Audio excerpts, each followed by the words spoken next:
élève encore ce matin. Mon rédempteur, l'agneau de miséricorde, c'est toi, Jésus. Dieu qui appelle à l'instant des choses qui n'existent pas, ô Seigneur. Mon âme te bénit, mon âme t'élève au jour de l'erreur. Car tu es les glorieux, les glorieux, la chose accomplie qui appelle à l'existence des choses qui n'existent pas, ô Seigneur. Je te bénis, je t'adore, je te lève aussi. Car tu es non puissant, quel tout nos genoux fléchissent au Dieu. Et toute l'âme confesse, Seigneur, que Dieu le Dieu, le Père de Dieu. Merci Seigneur. Mon âme te bénit, mon âme t'adore, mon âme te glorifie, mon âme t'élève au-dessus des prénoms, papa, car Dieu est merveilleux, Dieu le Dieu parfait, Seigneur, le Dieu qui m'a protégé tout au long de cette année, oh Dieu, qui a fini tes mots, Dieu. Je ne peux que te glorifier, je ne peux que te lever au-dessus de tous les noms de toi. Ta bénédiction, oh Yahweh, je te bénis, je te lève. Dieu dit d'être adoré, Dieu dit d'être élevé. Dieu le Dieu incomparable, lui dans les cieux, je t'adore.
t'adorer. Nos cœurs sont élevés vers toi pour proclamer que tu es roi. Tu es le roi. Tu es le roi des rois. Tu es le Seigneur des seigneurs. Tu es le prince de paix. Nous sommes venus t'adorer. Ensemble avec les saints, nous sommes venus t'acclamer.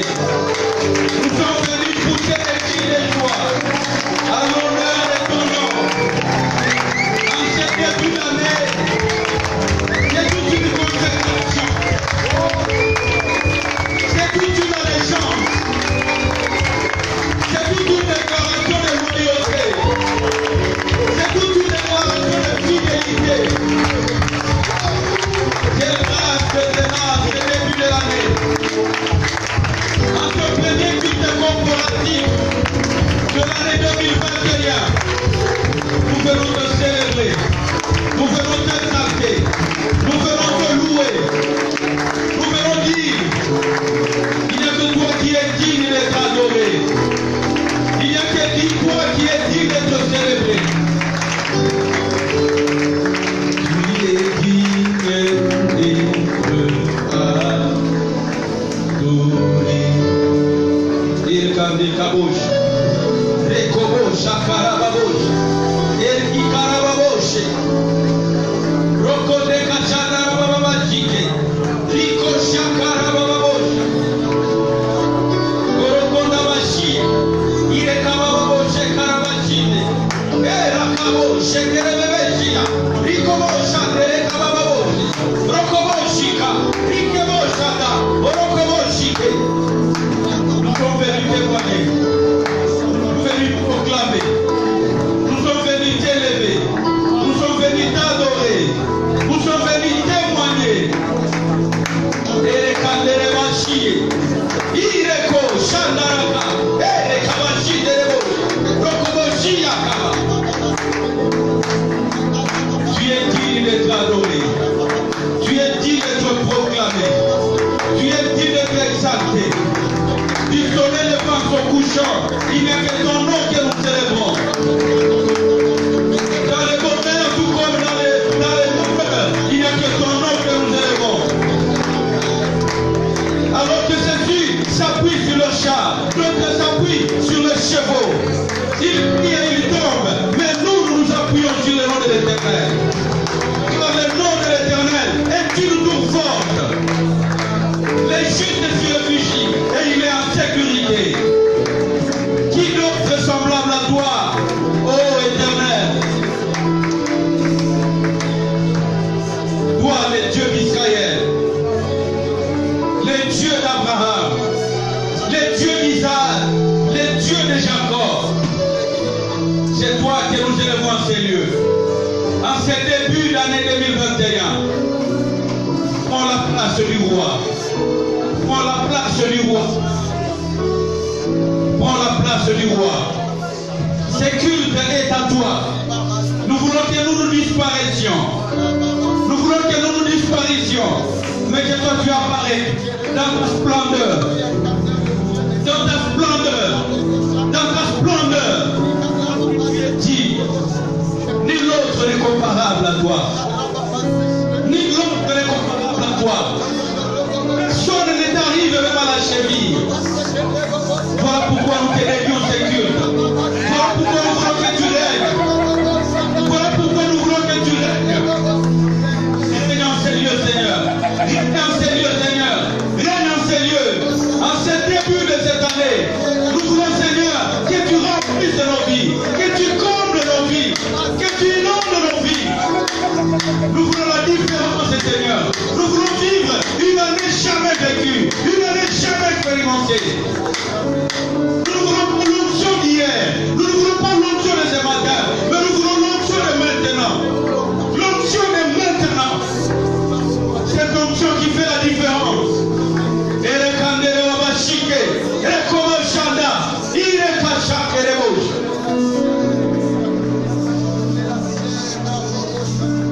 Tondimi ete ozali kololi kolona nyonso imamite tu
avec nos défaillances. Nous sommes venus tels que nous sommes. Nous te cachons rien, Seigneur. Toi, tu n'appelles les qualifiés. Tu appelles ceux qui sont disqualifiés pour les qualifier toi-même. Nous voulons, Seigneur, que tu marches avec nous. Parle-nous ce matin, Seigneur. Parle-nous ce matin. Inspire les paroles de nos bouches et les pensées de nos cœurs. Seigneur, nous voulons une parole pure. Une parole pure sans mélange. Qu'il n'y ait rien de moi dedans. Qu'il n'y ait rien de la chair. Que toute pensée soit amenée captive à l'obéissance à ta parole. Au nom de Jésus. Amen. Amen. Bonne année, bonne année, bonne année. Est-ce que les saints peuvent acclamer leur Dieu? Est-ce que les saints peuvent pousser les cris de joie? C'est lui qui a pris la main de Dieu dans sa vie, peut pousser les cris de joie.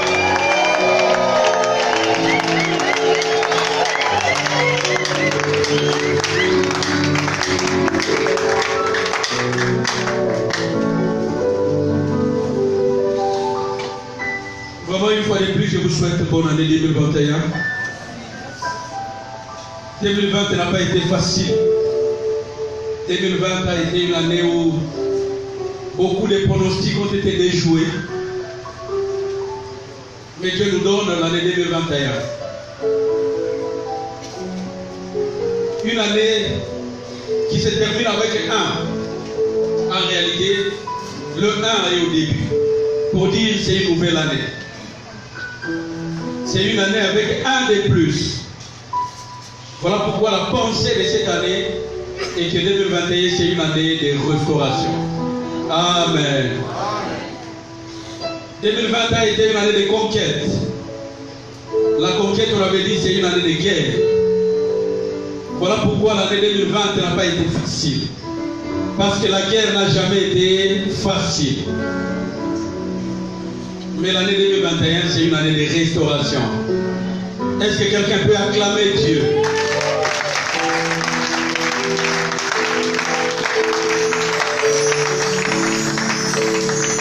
Le verset phare, ou le livre phare de l'année, c'est le livre de Joël, chapitre 2, le verset 25. Là, on parle de la restauration des vies à son peuple.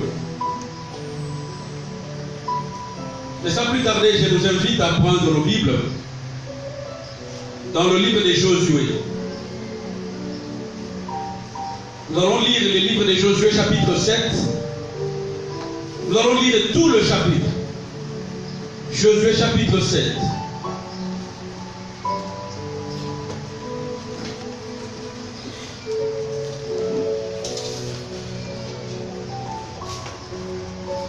Les Israélites commirent un acte d'infidélité au sujet des biens voués à la destruction. Akan, fils de Carmi, petit-fils de Zabdi et descendant de Zérak, de la tribu de Juda, prit les biens ainsi consacrés, et la colère de l'Éternel s'enflamma contre les Israélites.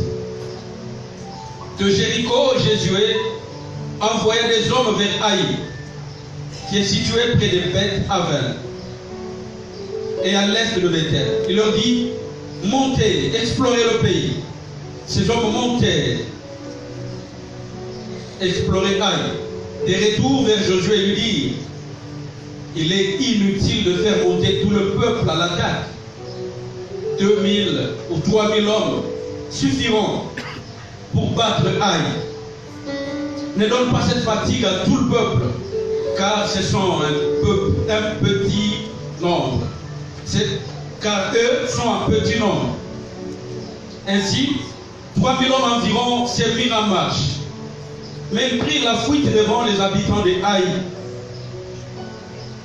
Les habitants d'Haï leur tuèrent environ 36 hommes. Ils les poursuivirent depuis la porte de la ville jusqu'à Shébari. et les bâtir à la descente, le peuple perdit courage, il se liquéfia. Josué déchira ses vêtements et se prosterna jusqu'au soir le visage contre terre, devant l'arche de l'Éternel. Il était avec les anciens d'Israël et ils se couvrirent la tête des poussières. Josué dit: Ah Seigneur éternel, pourquoi as-tu fait passer les Jourdains à ce peuple? Est-ce pour nous livrer entre les mains des Amoréens et nous faire mourir? Si seulement nous avions su rester de l'autre côté du Jourdain. De grâce Seigneur, que dirais-je maintenant qu'Israël a pris la fuite devant ses ennemis? Les Cananéens et tous les habitants du pays la prendront. Ils nous encercleront et feront disparaître notre nom de la terre. Et que feras-tu pour ton grand nom? Éternel dit à Josué: Lève-toi. Pourquoi restes-tu ainsi prosterné? Israël a péché. Ils ont violé mon alliance, celle que je leur ai prescrite. Ils ont pris des biens voués à la destruction. Ils les ont volés et ont menti. Et ils ont caché parmi leurs affaires. Ainsi, les Israélites ne peuvent plus résister à leurs ennemis. Ils prendront la fuite devant eux, car ils sont sous une menace des ennemis et de destruction. Je ne serai plus avec vous si vous n'éliminez pas l'objet voué à la destruction du milieu de vous. Lève-toi, consacre le peuple, tu ordonneras. Consacrez-vous pour demain, car voici ce que dit l'Éternel, les dieux d'Israël. Il y a un objet voué à la destruction au milieu de toi, Israël. Tu ne pourras plus résister à tes ennemis, jusqu'à ce que vous l'ayez enlevé du milieu de vous. Vous vous approcherez la main le matin par tribu, et la tribu que désignera l'Éternel s'approchera par clan, le clan que désignera l'Éternel s'approchera par famille, puis la famille que désignera l'Éternel s'approchera par homme, s'approchera homme par homme. C'est lui qui sera désigné comme ayant pris des biens voués à la destruction, sera brûlé au feu, lui et tout ce qui lui appartient. Soulignez bien là-bas, pour avoir violé l'alliance de l'Éternel et commis un acte odieux en Israël. Josué se leva dès bon matin, il fit approcher Israël par tribu, et la tribu de Juda fut désignée. Il fit approcher les clans de Juda, et les clans de Zérak furent désignés. Il fit approcher les clans de Zérak, famille par famille, et Zabdi fut désigné. Il fit approcher la famille de Zabdi, homme par homme, et Akan, fils de Carmi, petit-fils de Zabdi, et descendant de Zérak, de la tribu de Juda, fut désigné. Josué dit à Akan: Mon fils, donne gloire à l'Éternel, les dieux d'Israël, et rends-lui hommage. Dis-moi donc ce que tu as fait, et ne me le cache pas. Akan répondit à Josué: Il est vrai que je péchais contre l'Éternel, les dieux d'Israël. Et voici ce que je fais. J'ai vu dans le butin un manteau de chinéa, 200 pièces d'argent, un lingot d'or de près de 600 grammes. J'en ai eu envie et je les ai pris. Ils sont cachés dans la terre, dans ma tente, et l'argent est dessous. Josué envoya des hommes qui coururent à la tente. Les objets étaient bien cachés dans la tente d'Akan. Et l'argent était bien dessous. Ils les prirent dans la tente, les apportèrent à Josué et à tous les Israélites, et les déposèrent devant l'Éternel. Josué et tout Israël avec lui prirent Akan, fils de Zérak, l'argent, les manteaux, les lingots d'or, les fils et les filles d'Akan, soulignez bien là-bas, ses bœufs, ses ânes, ses brebis, sa tente et tout ce qui lui appartient. ils les firent monter dans la vallée d'Accord. Soulignez aussi la vallée d'Accord. Josué dit, pourquoi as-tu causé notre malheur? L'Éternel causera ton malheur aujourd'hui. Et tout Israël lapida Akab. On les brûla au feu. On les lapida. Et on éleva sur Akab un grand tas de pierres qui subsiste encore aujourd'hui. L'Éternel renonça alors à son ardente colère.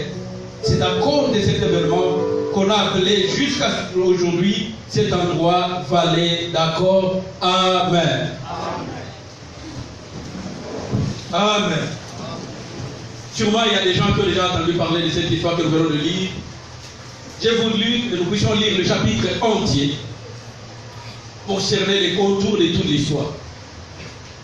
Vous savez, quand le Seigneur m'a mis à cœur de parler de ceci aujourd'hui, en réalité, les thèmes qui est monté dans mon cœur, si on veut faire une affiche et mettre mon nom avec ce thème, je ne voudrais pas. Parce que vous voyez, avec les réseaux sociaux, quelqu'un peut prendre juste une phrase et il dit voilà l'église, voilà ce que les choses disent. Mais le Seigneur a insisté dans mon cœur que je dois parler comme cela. Vous savez, dès le début, je dis, c'est l'année de la restauration. Amen. Et le thème que le Seigneur a déposé dans mon cœur, c'est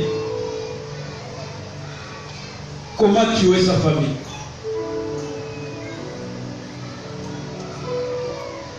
Vous voyez pourquoi je ne voulais pas?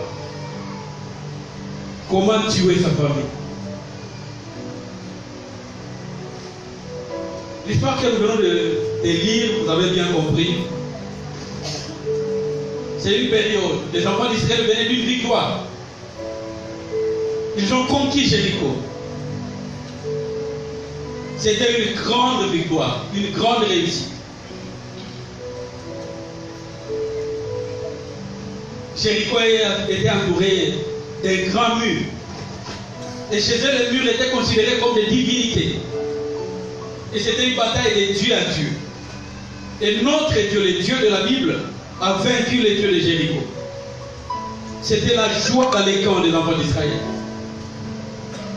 Et après, avec cette euphorie de la victoire, ils disent aïe, c'est une petite ville.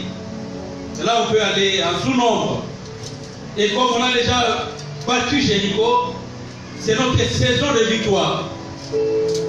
Et comme c'est notre saison, nous allons encore battre là-bas. Ils ne savaient pas qu'à l'issue de la victoire qu'ils avaient sur Jéricho, quelque chose s'était passé. Ils se sont livrés à ces combats. Et la Bible que nous venons de lire dit 36 personnes ont laissé leur vie.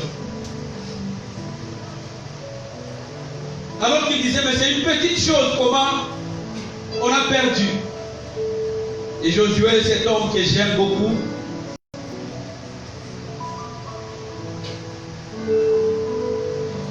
il est rentré devant Dieu.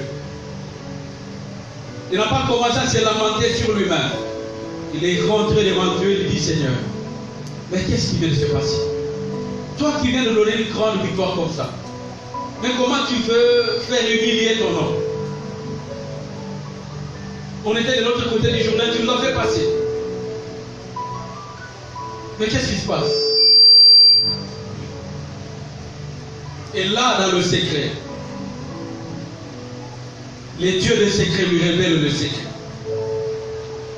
Bien aimé, si tu veux savoir les secrets qui entourent ta vie, les secrets qui entourent ta destinée, le secret qui entoure les circonstances de ta vie, entre dans le secret des dieux. Et le Dieu des secrets te révélera les secrets qui entourent toutes circonstances de ta vie. J'ai appris à ne pas mettre mes difficultés sur les dos des gens. J'ai appris à ne pas condamner les gens sur ce qui m'arrive. Mais j'ai appris à demander à Dieu de la raison pourquoi cela est arrivé. Et le Dieu des secrets, il révèle toujours le secret. Car devant lui, rien n'est secret. Même quand nous tous nous dormons et que quelqu'un se faufile dans la maison de quelqu'un, Dieu le voit. Et Josué n'a pas voulu demander au peuple il est allé demander à Dieu. Et Dieu lui a révélé. J'ai prié pour quelqu'un que cette année soit l'année de la révélation où Dieu te révèle les choses dans ta vie. Que ce soit une année où, dans toutes circonstances de ta vie, tu vas recourir au pied de Dieu de secret.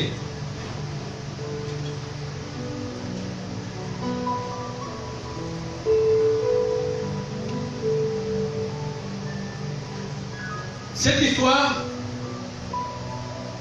me rappelle ce qu'un homme de Dieu avait dit un jour.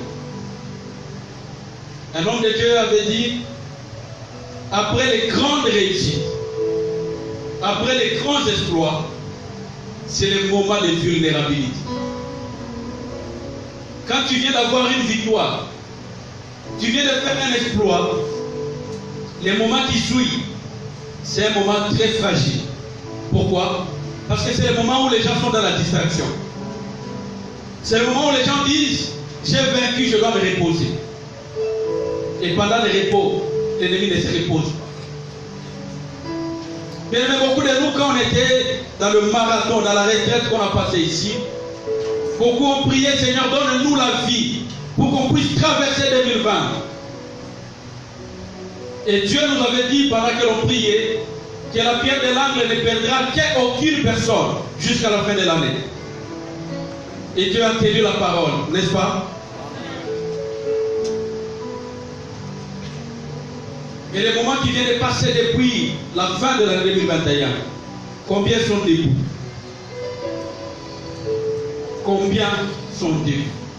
Combien ont été emportés par les événements entre le 31 et aujourd'hui? C'est le moment de vulnérabilité. La plupart des fois, après une réussite, les gens oublient que le même ennemi qui te poursuivait, il n'a pas encore lâché prise. Si toi tu dis que tu as tout le temps, lui il dit il a peu de temps. Alors il maximise le temps. Amen. Dans le livre de l'Apocalypse chapitre 12, la Bible dit, il est descendu vers nous avec une grande colère, sachant qu'il a peu de temps. Bien aimé, je vais te dire ce matin, ne reste pas dans la distraction. Le diable sait qu'il a peu de temps. Et il maximise le peu de temps qu'il a. Beaucoup d'entre nous, quand ils voient la vie, ils croient que la vie c'est la respiration seulement. Nous avons eu le temps de parler de la vie ici. Quand Dieu parle de la vie, il ne voit pas seulement ton souffle de vie. Quand Dieu parle de la vie, il voit tout ce qui va avec. Ta vie c'est ton mariage, ta vie c'est ton travail, ta vie c'est tes projets, ta vie c'est tes relations, ta vie c'est tes voyages, ta vie c'est ton patrimoine. Et l'ennemi, il connaît aussi cela. Et notre Dieu, comme un grand metteur en scène, quand il te donne la vie sur la terre des vivants, il s'organise. De sorte que le jour où tu seras en train de passer, tu rencontreras telle personne, et que vous allez juste vous saluer, et qu'un jour ou l'autre, tu vas te retrouver dans un bureau en train de chercher le travail, et la personne qui engage, c'est la même personne avec qui vous vous étiez salué, et la personne va dire, ah, je me suis rappelé, on s'était déjà vu quelque part. Et tu dis, oui, on s'était salué. Bien aimé, tout ce qui se passe autour de nous, c'est une scène que Dieu lui-même a arrangée. C'est pourquoi il ne faut jamais rester dans la distraction. Il faut capitaliser chaque instant, chaque mouvement et tout ce qui se passe autour de toi. Tu peux voir un événement aujourd'hui. Peut-être que Dieu permet cet événement aujourd'hui pour quelque chose qui va venir 5 ans après.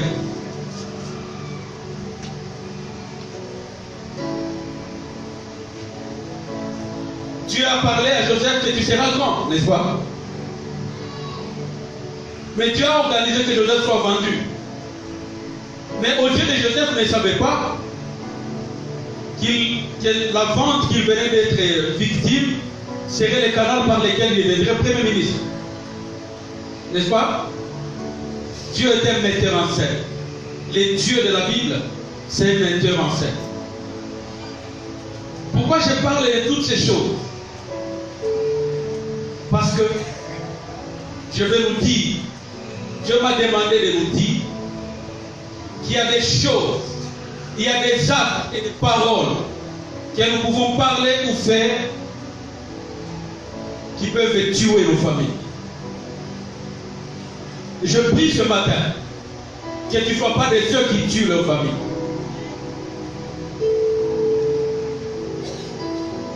Parce que le thème que nous parlons, c'est comment tuer sa famille. Je prie que toi tu ne sois pas de ceux-là qui tuent leur famille. Le mot tuer veut dire exterminer, faire disparaître, donner la mort ou provoquer la mort, faire cesser la vie. C'est ça, tuer. Et le mot famille, c'est tout un regroupement d'hommes qui sont liés par différents liens de parenté. Les juristes ont leur définition, et je ne voudrais pas rentrer dans beaucoup de définitions de la famille. Parce que même cette église que nous sommes là, nous sommes une famille. Comment tuer sa famille? Le message d'aujourd'hui, nous le faisons à la lumière de ce que cet homme a fait. L'homme dont nous parlons, il s'agit d'Akan. Akan est cet homme qui est un vaillant guerrier. C'est un combattant de la tribu de Juda. Et vous verrez plus tard, pour ceux qui lisent la Bible, la tribu de Juda, c'est la seule tribu qui restait fidèle à Dieu quand les autres tribus s'est déroutées. Et Akan est issu de cette tribu-là, de cette tribu. Akan, c'est un guerrier. Akan, c'est un père de famille. Akan, c'est quelqu'un qui a la fortune. Parce que la Bible que nous venons de lire dit il avait des brebis, il avait des troupeaux. Donc Akan n'était pas une personne qui était dépourvue de rien. C'est quelqu'un qui, du point de vue physique, était fort. Parce qu'il vous souviendra que dans l'Antiquité, les combats qui se faisaient, ce n'est pas comme aujourd'hui avec les armes qui peuvent tirer à 500, 600 mètres. C'était des combats corps à corps. Et on recrutait les personnes robustes pour combattre. Donc Akan n'était pas un chétif. Akan c'était un costaud. Mais déjà son nom pose problème. Le nom Akan signifie trouble. Son nom signifie trouble, Akan. Ou celui qui a causé les troubles. Il se retrouve après avoir combattu. Il a eu la victoire, mais il s'est fait justice lui-même. Il dit ce que j'ai trouvé, je le garde pour moi. Et je ne le dis à personne. Je les cache d'abord dans ma maison et je vais les sortir au moment opportun pour me servir moi-même. Bien-aimé, tu veux tuer ta famille? La première des choses, sois égoïste.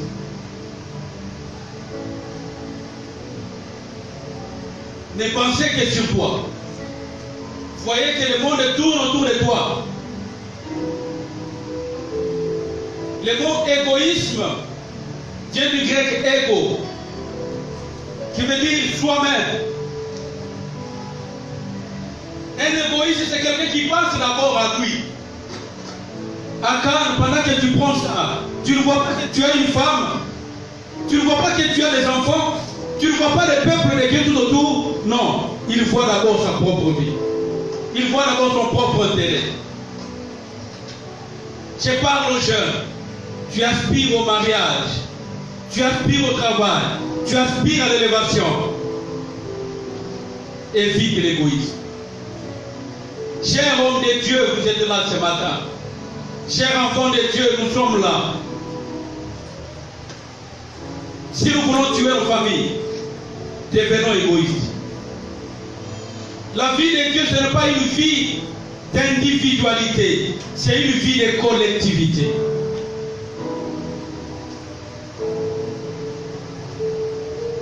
Anne, la femme de la rivale de Pénina qu'on nous a parlé le dimanche passé, avait un besoin réel. Elle avait besoin d'enfants. Mais aussi longtemps qu'elle priait Dieu pour avoir les enfants, pour rivaliser avec Pénina, Dieu ne lui avait pas donné d'enfants. Mais quand elle a compris que le peuple de Dieu avait besoin d'un guide, il a dit, l'enfant que j'aurai, je le consacrerai à Dieu. Dieu lui a donné l'enfant. Bien aimés, nous sommes nombreux ce matin. Combien pensent sur le bien de cette église qui nous réunit? Combien n'ont pas vu la main de Dieu dans cette église? Tu veux tuer ta famille? Sois égoïste. Pense premièrement à toi. Ne pense pas aux autres. Regarde d'abord ton propre intérêt.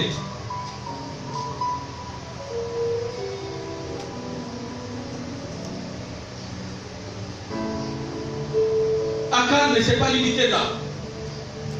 La Bible dit, après l'avoir pris, il est allé cacher.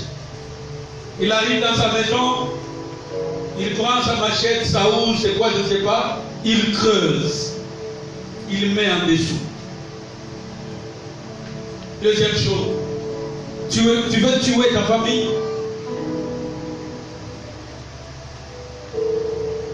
Cache tes péchés. Cache tout ce que tu fais de mal. Ça va te faire grandir. Tu commets un péché et tu dis non, ça ne concerne que moi. Tu caches ça.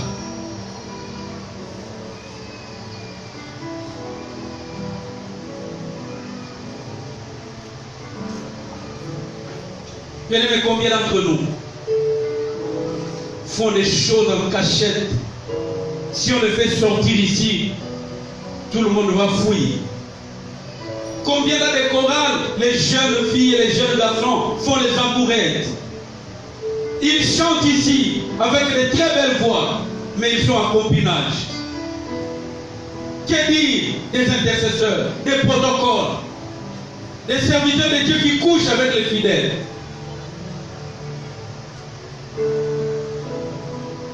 Que dire des hommes qui sont infidèles à leurs femmes et des femmes infidèles à leur mari? Faisons seulement ceci, personne ne nous voit. Bien aimé, quelqu'un qui voit toujours. Le Dieu de la Bible, rien ne lui est caché.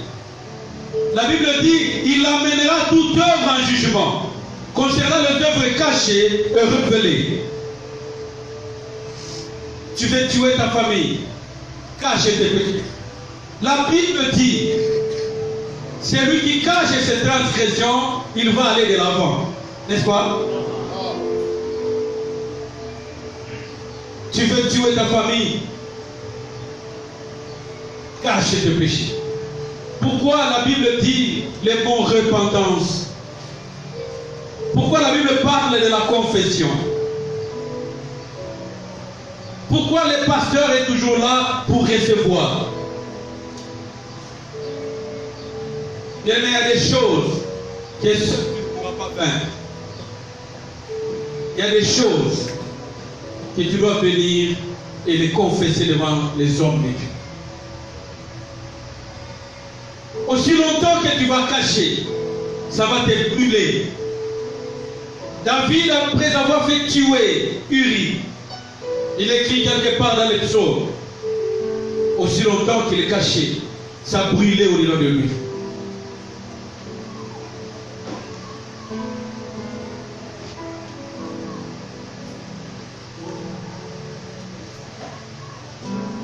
Cache ton forfait. Refuse de confesser. Il y a d'autres personnes qui disent, mais à l'église on me connaît comme serviteur de Dieu. Si j'avoue cela, comment on va me considérer? Comment le pasteur va me voir? Avec tout ce qu'il m'a toujours considéré. Tu as plus considération de ton statut que de l'amour que Dieu a pour toi. Bien aimé, l'année 2021, c'est l'année de la restauration. Mais la restauration passe par les prises.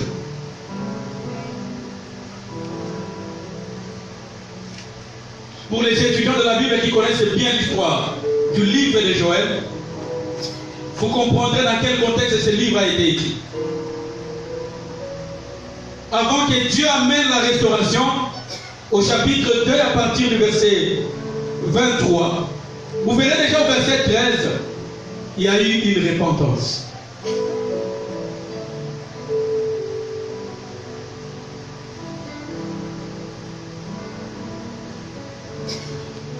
Il y a même des couples qui coalisent pour tromper, pour faire le mal. La Bible a des exemples éloquents. On voit les couples Anani et Saphira qui dissimulent les choses. Tu veux tuer ta famille, cache tes péchés.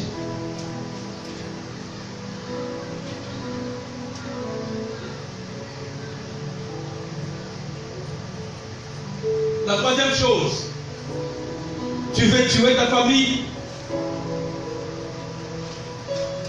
touche à l'interdit de Dieu. Il y avait un ordre de Dieu qui était sorti, qui avait dit, les butins de la guerre seraient voués à la destruction. Tout ce que vous avez ravi là-bas lors du combat ne sera pas à vous. On va les détruire pour la gloire de Dieu. Mais lui, quand il a pris, il a dit non, moi je prends. Pourquoi on va voir l'interdit? Déjà, il y a un chinéa, il y a des pièces d'argent, il y a de l'or. Non, moi je vais prendre. C'est cette tendance que nous avons dans notre monde aujourd'hui. Ceux qui ont les choses veulent avoir encore beaucoup plus. Et ils utilisent tous les moyens pour les acquérir.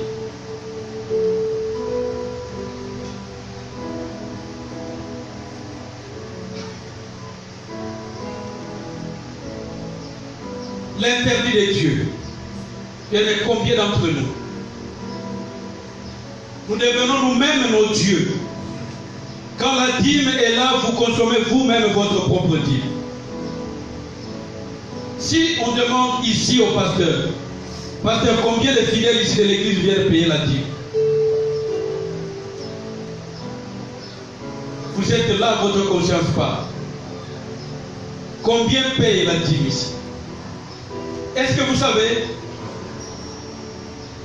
il y a la dîme et le respect aux parents qui sont accompagnés des promesses.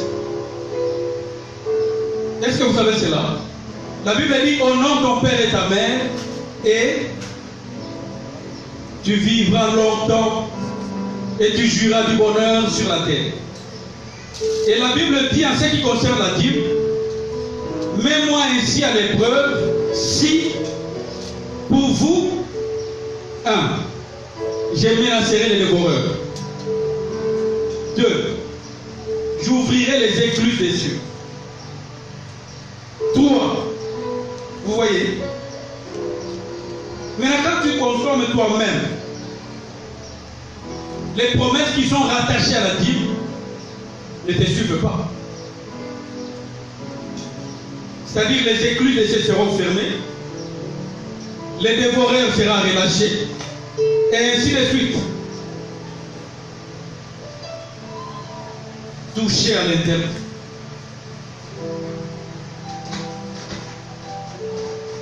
La Sainte Seine. J'ai remarqué à l'église quand on dit aujourd'hui il y aura la table du Seigneur. Tout le monde dit non, il faut qu'on aille. Pour son allié, pasteur Agotala,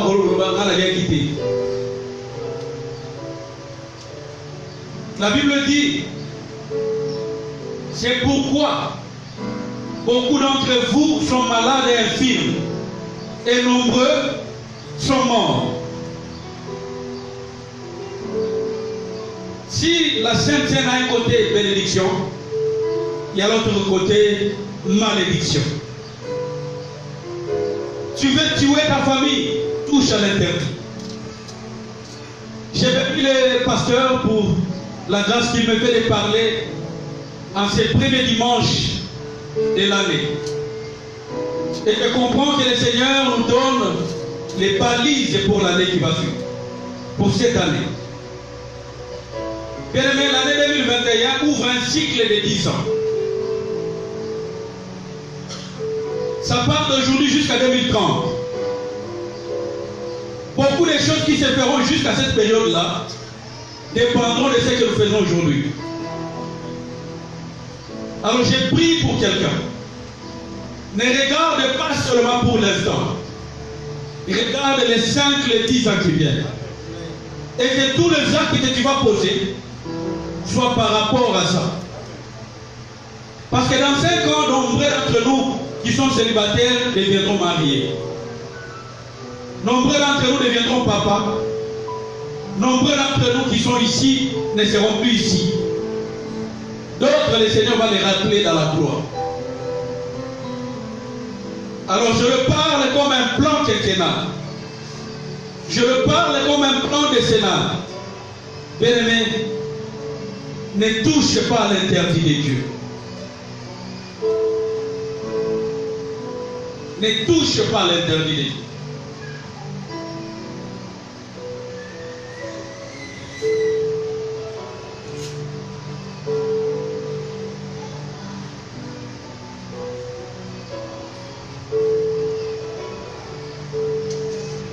Il y a des gens, ils prient chaque jour. Il est à l'église, mais ils mélangent et la vie chrétienne et la vie de péché.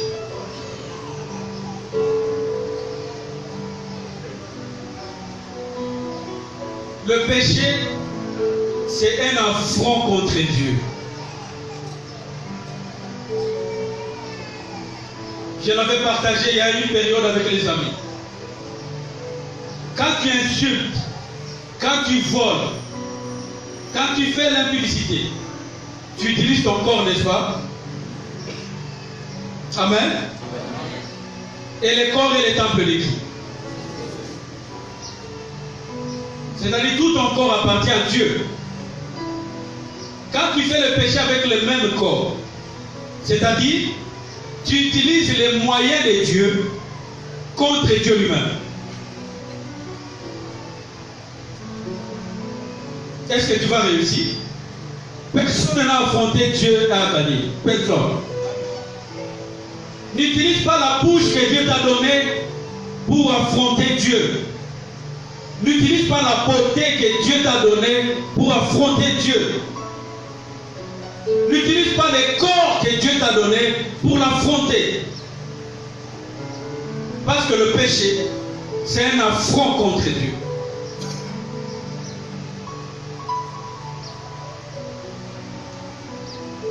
La quatrième chose, tu veux tuer ta famille. Associe-toi aux personnes en conflit avec Dieu. Dans le livre des Nombres, chapitre 16, tout le chapitre 16 nous relate une histoire.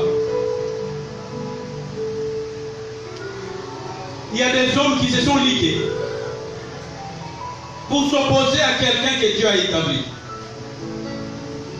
Dieu a rencontré Moïse dans le désert. Et Dieu a dit à Moïse, c'est toi que j'ai choisi pour conduire mon peuple.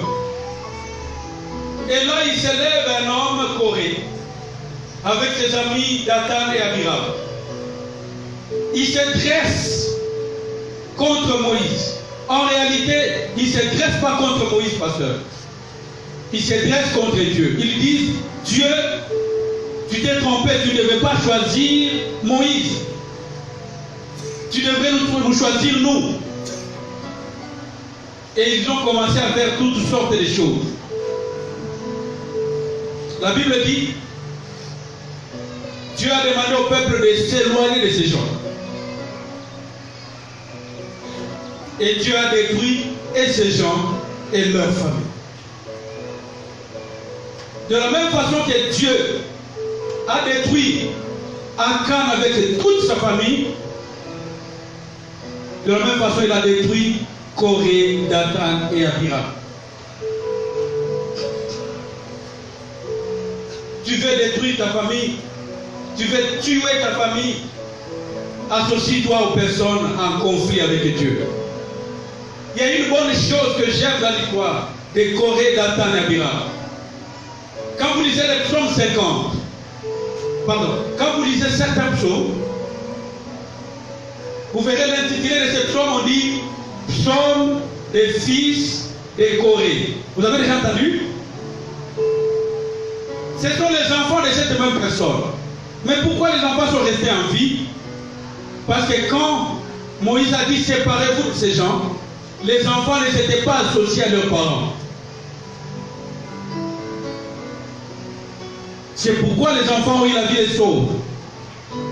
Bien-aimé, ne t'associe pas aux gens qui critiquent les serviteurs de Dieu. Ne t'associe pas. Les serviteurs de Dieu sont des hommes, sont des humains. Ils ont des défauts. Je vois le grand Pierre, Pierre l'homme de la Pentecôte, une seule prédication, 3000 personnes. Mais je vois Paul, qui était le meurtrier, en train de le reprocher. Pourquoi? Parce qu'il a trouvé dans les comportements de Pierre une certaine hypocrisie. Quand il était avec les païens, il se réjouissait. Et quand il voyait les juifs, il faisait semblant comme s'il n'était pas avec eux. Et Paul lui a reproché de ça. Pour dire, même le grand Pierre, qui a eu la révélation des fils de Dieu, il avait aussi des défauts.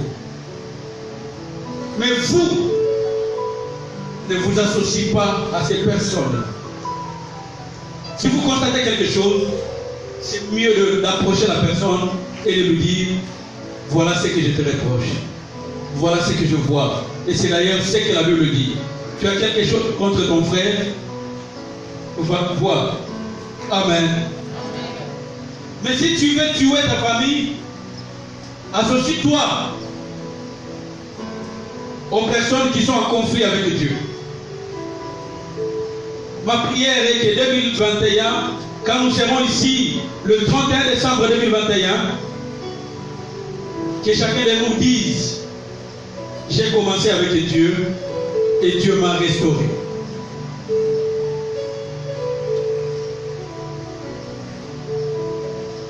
Quand Dieu a détruit Akan, il n'a rien laissé.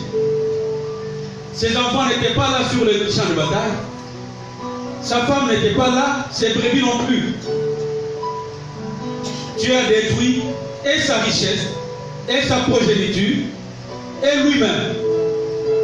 Bien-aimé, je te prie, je te supplie, ne détruis pas ta famille. L'année ne fait que commencer. Mais il y a une belle histoire. Notre Dieu, c'est le Dieu de restauration. L'endroit où on a tué Akan, c'est dans la vallée qu'on appelle la vallée d'Accord. Le mot Accord a presque la même signification que Akan. Parce que le mot Accord signifie trouble, affliction, tourment. la vallée des tourments. Mais j'aime avec Dieu. Et c'est là que nous allons chuter. Dans le livre de Osée chapitre 2.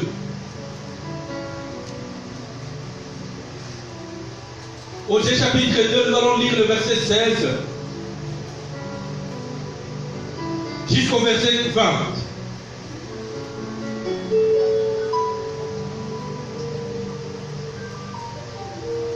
Le verset 16, il dit, c'est pourquoi je veux la séduire et la conduire au désert.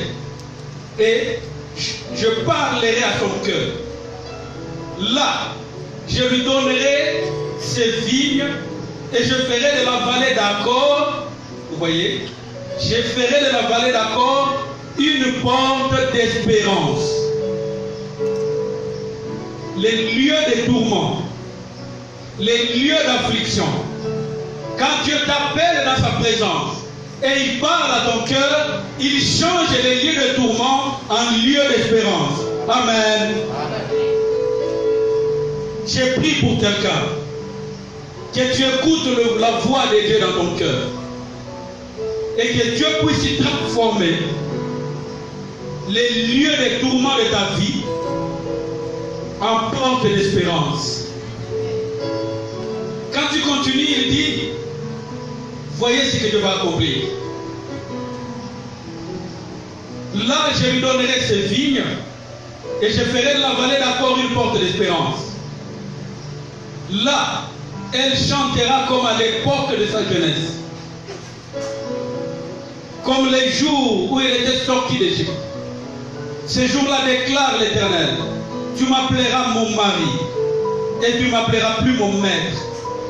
J'enlèverai de sa bouche les noms des Baals, si bien qu'on ne se souviendra même plus de leurs noms. Ces jours-là, je conclurai pour eux une alliance avec les bêtes sauvages, les oiseaux du ciel et les reptiles de la terre. Je briserai dans les pays l'arc, l'épée et la gueule, et je les ferai reposer en sécurité. Amen. Dans la vallée d'Accord, là, toute la richesse d'Akan est partie. Sa famille est partie. Son espoir est parti. Mais Dieu dit, je t'amène dans le désert. Je parle à ton cœur. Et là, je transforme ces lieux-là en porte d'espérance. De sorte que tu commences à chanter. Le mot chanter ici, c'est louer Dieu. Là où autrefois tu te lamentais, tu pleurais, là Dieu fait que tu commences à les louer.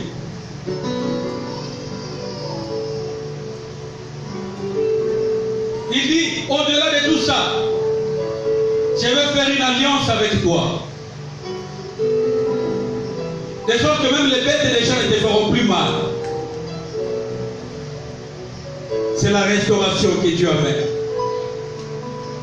Quelqu'un aspire à la restauration cette année? Si tu es là, je vais te demander juste de te lever.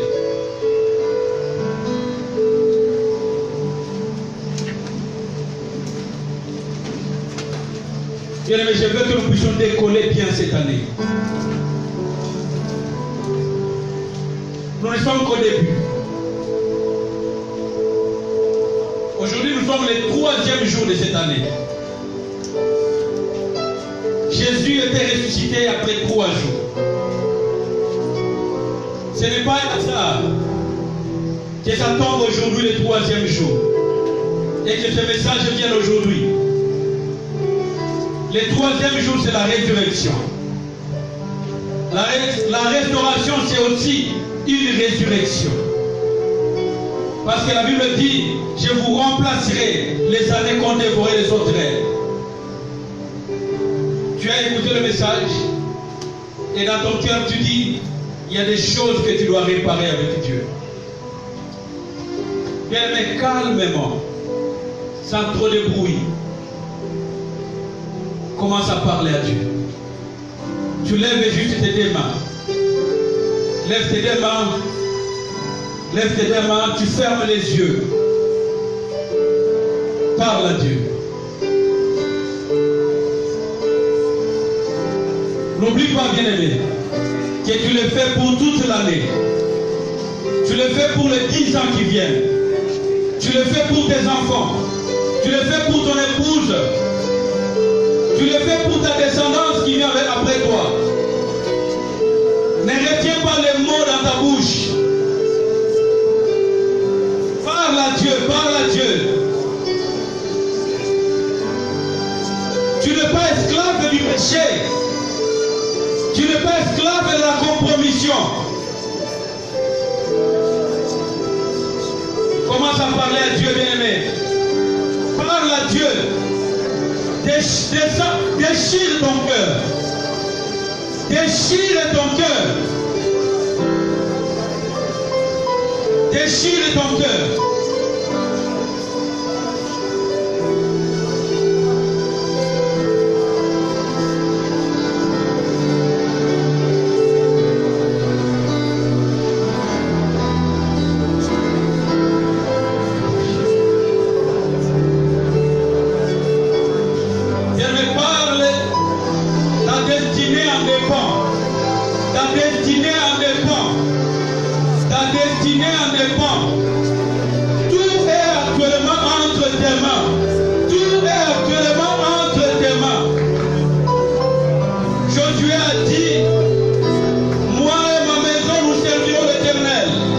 Moi et ma maison, nous servirons l'Éternel.